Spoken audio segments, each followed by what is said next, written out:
Project SERPO, the 3000-day Odyssey. What if the most important moment in human history didn't happen on a stage or under the glow of television cameras? What if it happened in the dead of night, in the middle of a restricted desert, witnessed only by a handful of men sworn to a silence that would last 40 years?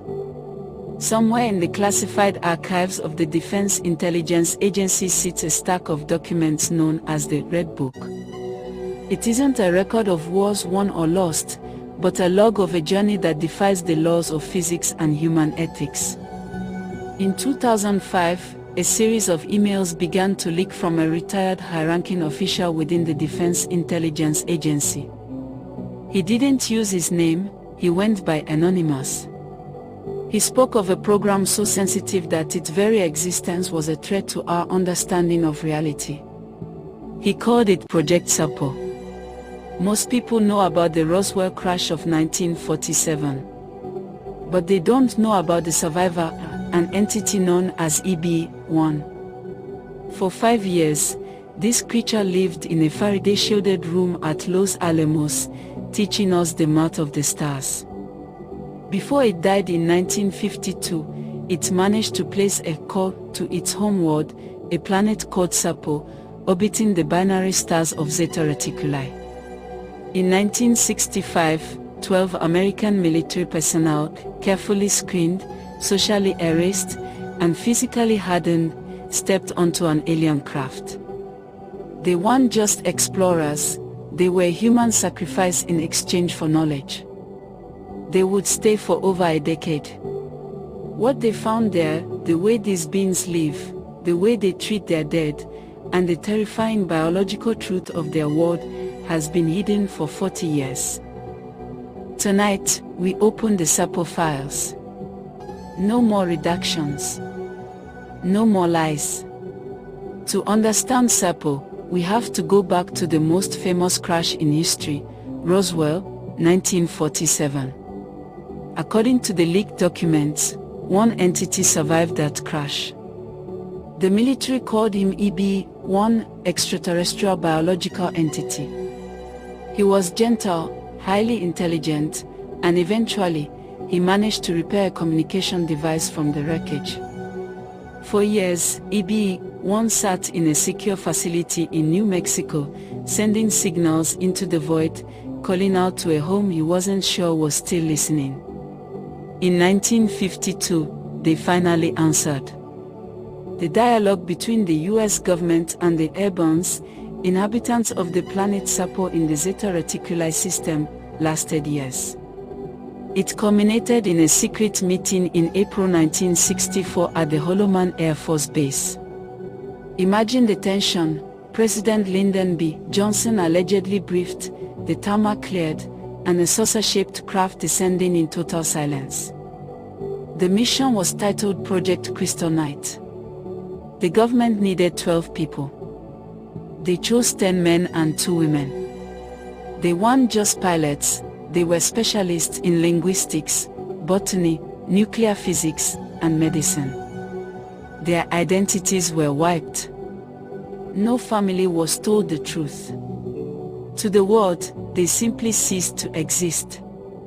On April 24, 1964, a preliminary meeting took place at Holloman Air Force Base. 2 airborne ships landed. This was the first diplomatic meeting. The Ebens brought with them a yellow book, a holographic device that showed the history of the universe. In exchange, the US government agreed to the transfer. The final departure happened in July 1965 at the Nevada test site. The team was given 9,000 pounds or 4,082 kilos of equipment, including specialized food, though they were told the Ebens would provide for them. As the massive, hexagonal mothership descended, the air became thick with static. One of the team members reportedly broke down, realizing they were leaving the only son they had ever known. They boarded. The doors hissed shut. The earth vanished in a blur of bent light. The journey lasted 9 months. According to the journals of the team commander, known as 700, the experience of folding space was a nightmare for the human vestibular system. The crew suffered from constant vertigo, headaches, and a strange sensation that their skin was vibrating. The Ebens aboard the ship were curious but distant. They didn't have a concept of privacy. They watched the humans eat, sleep, and exercise with a cold, clinical fascination. During the voyage, the team's physician began to notice the Ebens' biological oddities. They had no teeth. Their digestive systems were incredibly simple. They communicated through a series of tonal chirps and clicks that the team's linguists struggled to map. But the most disturbing revelation came when a team member died during the journey from a pulmonary embolism. The humans wanted a burial at sea, or rather, a burial in space. The Ebens refused. They took the body. When the team commander demanded to see the remains, he discovered the Ebens had begun harvesting the organs. To the Ebens, a body without a consciousness was just biological scrap metal. It was the first sign that their morality was nothing like ours.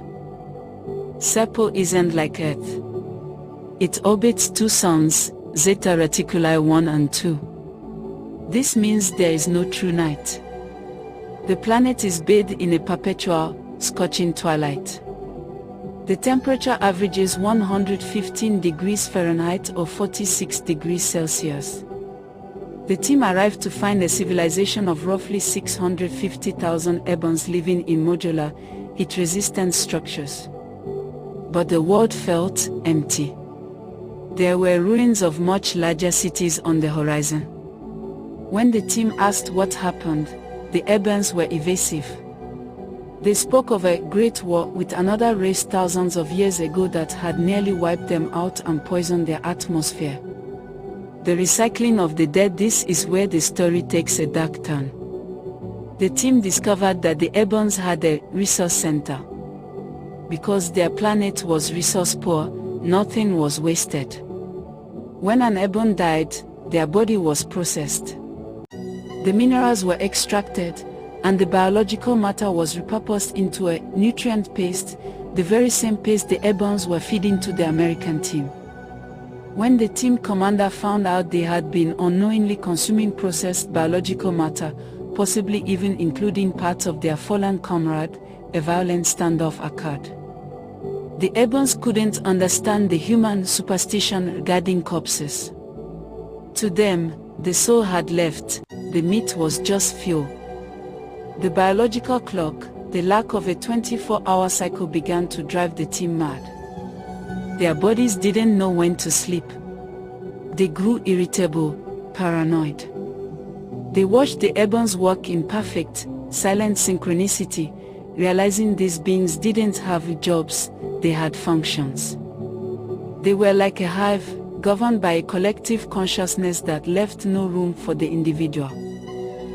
The Ebens did not understand art, humor, or music, but were fascinated by human emotion. They studied the humans constantly. Not cruelly. Clinically. Over time, it became clear. The Ebens were dying. Their species was genetically deteriorating, possibly due to cloning or environmental collapse. Humanity, emotional and unpredictable, represented something they had lost. They explored the planet, documenting strange flora and fauna that defied the laws of earthly biology. They saw mountains that floated and creatures that looked like a cross between insects and reptiles. But mostly, they felt a crushing sense of isolation. They were 39 light years from a cheeseburger, a cold beer, or a human sunset. The mission was supposed to last 10 years. In 1978, the Ebens returned the survivors. Only 8 came back. 1 had died on SERPO from radiation and 1 from pulmonary embolism on the ship. 2 others decided to stay behind, having found a sense of peace in the Eben hive mind that they couldn't find on Earth. The 8 survivors were kept at an underground facility for a year. They were unrecognizable. Their skin had turned a sallow, grayish color from the dual sun radiation. They were malnourished and suffered from severe PTSD. The documents claimed they struggled to reintegrate. Their bones were brittle from the different gravity. But more than that, their minds were changed. They had seen the scale of the universe, and the petty squabbles of the Cold War felt like children fighting over toys. They told stories of urban cloning labs where the aliens were trying to engineer a more resilient version of their species using human DNA. They realized they weren't just guests, they were genetic samples. The US government classified everything. The Project SERPO final report was over 3,000 pages long, buried under cosmic top secret clearance. By 2002, every single one of the 8 survivors had died. Most died of various forms of cancer, their bodies ravaged by the alien environment they had inhabited for 13 years. Was Project SERPO a psychological experiment conducted by our own government to see how humans handle isolation? Or is it the most terrifying truth of the 20th century? If the leaks are true, it means our place in the universe is much more precarious than we think. We aren't the masters of our destiny, we are a junior species in a very old, very cold neighborhood. The Ebens didn't want our friendship. They wanted our biology. This is Mysteries from the Orb. The truth isn't just out there, it's 39 light years away, buried in the dust of a dying world. Like, subscribe, and hit the bell. Don't let the truth be recycled into silence.